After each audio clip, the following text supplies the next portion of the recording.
Hi hello नमस्कार मित्रमैत्रिणींनो, मी संध्या तुम्हा सर्वांचं स्वागत करते साफसफाईच्या आजच्या आपल्या नवीन पॉडकास्टमध्ये. चला तर मंडळी, जास्त वेळ वाया न घालवता सुरुवात करूया आजच्या आपल्या चर्चेला.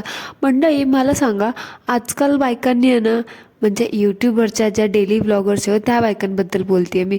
ह्या बायकांनी एवढं शिक्षण घेऊन धुणं भांडी दाखवणं, ते पण यूट्यूबवरती, घरातल्या पर्सनल गोष्टी, नवरा बायकोची भांडणं, आपली मुलं, ह्या सगळ्या गोष्टी दाखवणं, ह्या गोष्टीला पसंती का दिली आहे, मला नाही ही गोष्टीचं अजून कारण समजलं नाही. आता बघा, आपल्या गोडबोले काकू त्या पण इंजिनियर आहेत, पण त्यांनी पण बाहेर जाऊन, बाहेरच्या देशात राहतात त्या, पण त्यांनी पण तिथे जाऊन, बाहेर परदेशात जाऊन तिथे काम करण्याची संधी असताना सुद्धा त्यांनी ती चूज न करता घर कोंबडी बनून घरातली धुणी भांडी यूट्यूबवरती दाखवणं जास्त पसंती केली. आता ह्या काकूंचं पण आपण समजू शकतो की बाबा चला, बाहेरच्या देशात आहे, भारताबाहेर आहेत, तेवढा कॉन्फिडन्स नसेल त्यांच्यामध्ये की परदेशात जाऊन त्या बाहेर तिथल्या लोकांमध्ये मिसळून काम करतील. पण भारतामधल्या तर आहेतच, पण महाराष्ट्रातल्या पण काही बायका अशाच आहेत. त्यामधली आता गोडबोलेसारखी अजून एक बाई मला दिसलेली आहे. त्या काकूंचं नाव आहे वाव बुड्डी. आता ह्या काकूंना तर तुम्ही ओळखतच असाल. तर ह्या काकू पण म्हणतात की ह्या इंजिनियर आहेत, म्हणजे ह्या स्वतःला म्हणवून घेतात की ह्या इंजिनियर आहेत, आणि ह्या स्वतःला असं सांगतात की ह्या गव्हर्मेंट सर्वंट होत्या. आणि मला ते हेच समजत नाही, मग तुम्ही गव्हर्मेंट सर्वंट होत्या बुड्डीबाई, तर मग आता अचानक काय झालं तुमच्या त्या जॉबचं? तेवढा चांगला गव्हर्मेंटचा जॉब सोडून तुम्ही असं यूट्यूबवरती इमोशनल अत्याचार का करत आहात तुमच्या ऑडियन्सवरती? काही नाही हो, ह्या प्रश्नाचं उत्तर काय त्या तुम्हाला देणार नाही, मीच देते. कारण कसं माहीत आहे का, ह्या काकू काय जॉबला असतील, पण त्यानं कॉन्ट्रॅक्ट बेसवरती वगैरे असतील कुठेतरी बिचारी. पण म्हणजे कसं असतं माहिती आहे का, कन्फर्मेशनची जेव्हा वेळ येते ना, तेव्हा ह्या काकूंचा परफॉर्मन्स बघून ना त्या लोकांनी ना ह्यांना काढून टाकलं असेल. कारण ह्या काकू तिथे पण आहे ना, नेहमीप्रमाणे आपल्या यूट्यूबवरती कसं आपली वर्तवणूक आहे त्यांची, यूट्यूबवरती त्यांचा फालतू वायफळ बडबड, त्यांचा तो बकवास चेहरा आणि त्यांचा तो बकवास आवाज ऐकून कसं यूट्यूबवरती पण आपण परेशान होतो, तसं तिथली लोकं पण वैतागले असतील. ह्या तिथं काही कामधंदा तर करत नसतील, फक्त तिथे वायफळ बडबडच करत असतील, म्हणून त्या लोकांनी ना हिला कल्टी मारला असेल. बरोबर ना गुड्डी काकू? ते पण म्हटले असेल, इथं वायफळ बडबड करणाऱ्या बायकांना ना काहीही जागा नाही आहे, तिथे फक्त कर्तव्यवान व्यक्तींना जागा आहे. त्याच्यामुळे त्या लोकांनी ना हिला डच्चू दिला असेल, म्हणून आता तिथून तर डच्चू मिळाला. मग आता ह्या स्लो पकाऊ वाढीव काकूंनी आहे ना, तिथं तर जागा मिळाली नाही, म्हणून आता ह्या काकूंनी ना यूट्यूबवर ते लोकांना बोर करायला चालू केलं आहे. आता ह्या काकूंचा कॉन्टेंट पण एवढा पकाऊ आहे ना, जसं पावसाळ्यात आभाळ आल्यावरती वातावरण कसं बकास बोर आणि एकदम विचित्र होतं ना, तसंच ह्यांचं एकंदरीत व्लॉग बघून आहे ना तुम्हाला होतं. म्हणजे आता नवीन काही नसतं ह्यांच्या व्लॉगमध्ये. तुम्ही ह्यांचे व्लॉग बघायला लागलात ना, तुम्हाला फक्त ह्यांच्या व्लॉगमधून डिप्रेशन एवढ्याच गोष्टी मिळतील. आणि ह्या वाव बुड्डी काकूचा व्लॉगची सुरुवात आहे ना एका प्रिव्ह्यूने होते. आता तुम्ही म्हणाल हे प्रिव्ह्यू काय असतं, तर प्रिव्ह्यूच सुरुवातीला एवढा बोर करतो ना की बाबा काय चालू आहे, काय नेमकं कुठेही कसलाही थांगपत्ता नसतो, असा आहे यांचा प्रिव्ह्यू लावतं. जसं लोकांनी ना त्यांचा तो प्रिव्ह्यू बघून त्यांना खूप काही एक्साइटमेंट असं काही बघायला मिळेल. पण ते प्रिव्ह्यू बघून ना त्या लोकांची एक्साइटमेंट तर टिकून राहायचं लांबच राहिलं, त्यांचा मूडच ऑफ होऊन जातो. ते बरं आहे बाबा, माझ्यासारख्या लोकांचं थोडंसं काम सोपं होऊन जातं. प्रिव्ह्यू बघून एकंदरीत अंदाज येतो ना की बाबा पुढच्या व्लॉगमध्ये काय क्रिंजपणा बघायला मिळणार आहे. आणि आता तर ह्या बुड्डी काकूंची पंचवार्षिक योजनेचं कंटेंट चालू आहे. म्हणजे जसं ह्या काकू प्रेग्नेंट होत्या ना, तसं ह्या वाव बुड्डी काकूने जो बच्चा दिखाओ पैसा कमाओ योजनेचा अवलंब केला आहे ना, तो आत्तापर्यंत चालू आहे. म्हणजे कसं, बिचारी पैसे कमवण्याच्या नादात एवढी बिझी असते की व्लॉगमध्ये मुलाकडेही लक्ष देत नाही. बिचारं ते बाळ एवढं रडत असतं तरी ही बावळटबाई व्लॉग रेकॉर्डच करत असते, आपल्या त्या बोंबल काकूसारखं. ती लहान मुलगी रडत असते व्लॉगमध्ये, तो बन्या पण एकीकडे बघत असतो आणि ती पण एकीकडे बघून व्लॉग रेकॉर्ड असते. ती मुलं मागेच रडत असतात. ह्यांचं पण तसंच आहे. बिचारे लोक, लेकरं सांभाळणं होत नाही तर कशाला जन्माला घालतात काय माहिती. आणि काय हो बुड्डी काकू, सतत काय तर रडगाणं रडत असतात, बाळाने असंच केलं, बाळाने तसंच केलं, बाळामुळे हेच झालं, बाळामुळे तेच झालं, एवढंच झालं तेवढंच झालं. करता येत नाही तर मग कशाला करायचं ना, बंद करायचं ते व्लॉगिंग. अगं वाव बुड्डी, मला तर हेच कळत नाही की तुम्हाला बाळामुळे एवढा त्रास होतो. तुम्हाला बाळ करायलाच कोणी सांगितलं होतं? नव्हतं घ्यायचा चान्स मग एवढ्या लवकर? आता ते आयुष्यात आलंय ना, आता ते केलंय ना, तर आता भोगा. उगाचच नका दुनियेला रडत रडत एवढत बसू, दुनियेसमोर उगाचच नाटकं करत बसायची की बाळाने असंच केलं, बाळाने तसंच केलं, आणि उलट त्या बाळाला दाखवून पैसे कमवायचे. माझ्या बाळाने आज हेच केलं, माझ्या बाळाने आज तेच केलं, आणि वरतून त्याच बाळाला कोसत बसायचं की ह्यानी असंच केलं तसं केलं. म्हणजे उगाच रडायचं, सारखं तेच तेच वाकडं तोंड घेऊन उगाचच बोलत राहायचं, एकाच विषयावरती पोथी पुराण देऊन वैताग द्यायचा. कंटाळा कसं येत नाही हो तुमच्यासारख्या लोकांना. ओ डेली व्लॉगर ना तुम्ही, क्रिंजपणा तुमच्या रक्तात ठसून ठसून भरलेला, त्यामुळे तुम्हाला कंटाळा कशाला येईल ना. तुम्ही यूट्यूबवरती आलातच लोकांना त्रास देण्यासाठी, मग तुम्हाला त्रास तर बाबा होतच नसणार. आमचं काय बाबा, आम्ही ऑडियन्स स्किप तरी करू शकतो बिचारीचे कॉन्टेंट, बिचारीचे व्लॉग, पण तिच्या सासरची लोकं, तिच्या घरातली लोकं, नवरा बिचारा कसा सहन करत असेल हिला काय माहिती. बिचारे ग बिचारे.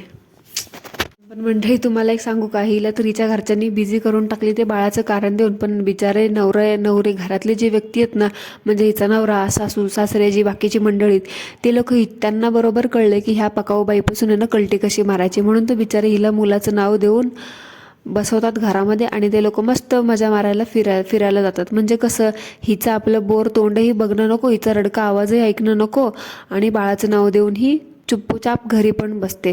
बिचारे ते तरी लोक किती सहन करणार ना. नाहीतरी असं नाही तर असा पिच्छा सोडवून घेतात, आणि असंच पाहिजे तुझ्यासारख्या क्रिंज बायकांना. आणि ही बाई पण त्या फणश्री काकू आणि टांजल टिंडेच्या लाईनमधलीच आहे.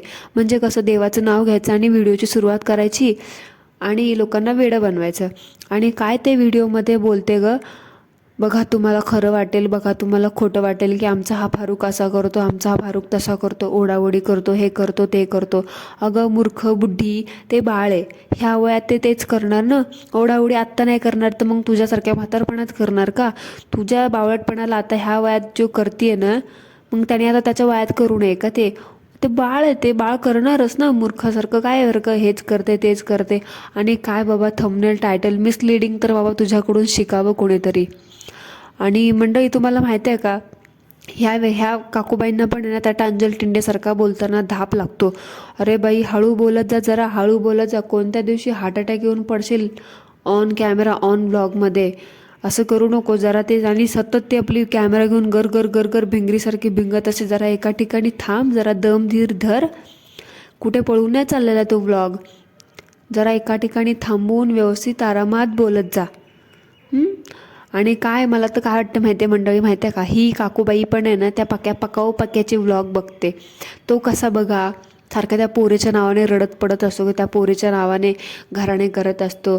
तिने असंच केलं, तिने तसंच केलं. मूळ झाल्यावरती आईवडिलांचं आयुष्य खूप बदलून जातं, मॅरिड लाईफच संपून जातं, किंवा परत मुलामुळे आम्हाला मी टाईमच मिळत नाही आहे, आमचा पर्सनल टाईमच मिळत नाही आहे, मुलामुळे माझी झोपच होत नाही, मुलामुळे माझं फेसमच झालं, फॅझमच झालं, वगैरे वगैरे.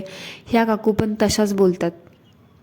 म्हणजे ह्यांनी पण तेच केलं आहे, उगाचच त्या मुलाचं नाव पुढं करायचं आणि आपलं घरानं चिपकवून द्यायचं. आता ह्या काय बोलतात माहीत आहे का, ह्यांनी एक मध्ये म्हणजे सांगितलं, एक सिनॅरिओ सांगितला की ह्यांनी त्या बाळाला उचलायला गेल्या आणि बाळाला उचलता उचलता बाळाच्या डोक्याला ह्यांची टक्कर झाली, आणि त्याच्यामुळे ह्यांच्या ओठाला जखम झाली आणि रक्त येते आणि आता ते सुजले. अगं बाई, एवढं ते सुजलं आहे ना बाबा प्रमाणाच्या बाहेर. ही बाई आहे ना आऊचा बाऊ करते. म्हणजे कसं, छोटंसं लागलं ना त्याला पण ती एवढं पूर्ण व्लॉग बनवला तिने त्या जखमेवरती. आता मला सांगा, आपण जेवताना वगैरे एक ओठ वगैरे आपला चावला गेला, तिथे कितीशी जखम होते, थोडीत असं छोटंसं आपलं कट लागल्यासारखं होतं. एवढा पण कट नसतो, बट तो एक होऊन जातं, एवढंच असतं.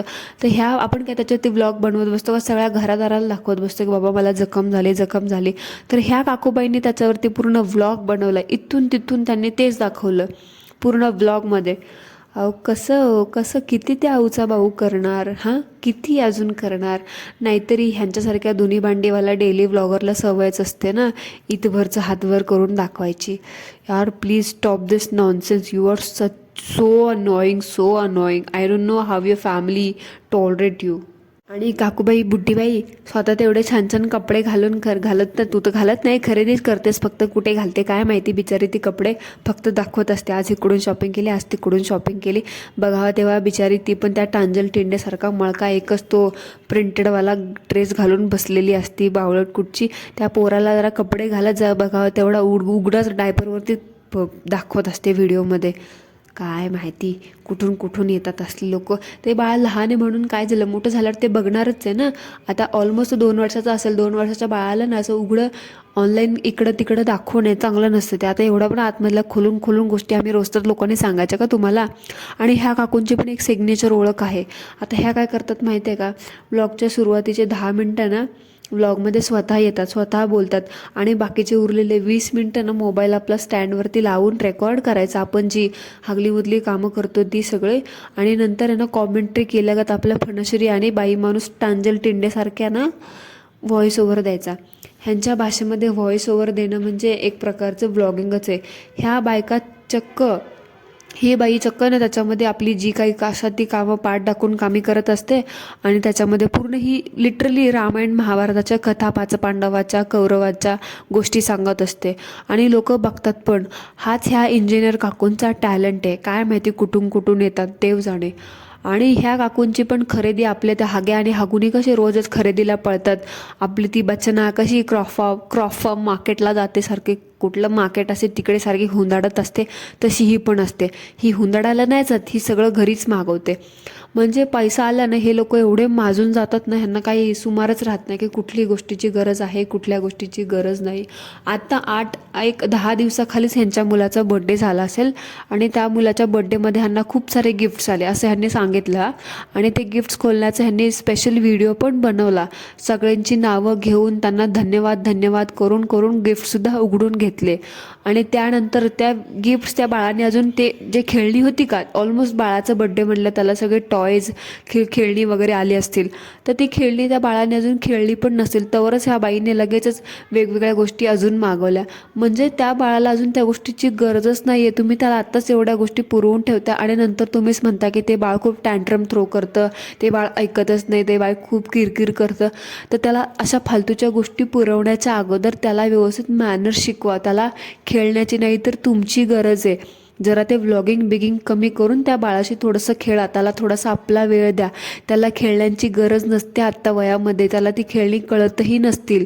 हां, आय नो, मी समजू शकते की प्रत्येक आईवडील आपल्या मुलाला एक बेस्ट आयुष्य द्यायचा प्रयत्न करतात. तुमच्या ठिकाणी दुसरं कोणी असं त्यांनीसुद्धा हेच केलं असतं की बाळाला प्रत्येक गोष्ट ते मागण्याच्या अगोदर आणून दिली असती. पण खरंच त्या बाळाला त्या गोष्टीची गरज आहे का हे पण लक्षात घेणं आपलं काम आहे. सो आत्ता त्या बाळाला एवढी खेळणी पुरवण्याच्या अगोदर, बाकीच्या गोष्टी देण्याच्या अगोदर त्याला फक्त तुमचा स्पेशली महत्त्वाचा वेळ पाहिजे. त्याला तुमचा वेळ द्या, त्याला तुम्ही खेळा, ऑफ कॅमेरा करा ह्या सगळी. बघा ते टँट्रम थ्रो करणार नाही, ते सुद्धा खूप तुमच्यासोबत छान रमून जाईल.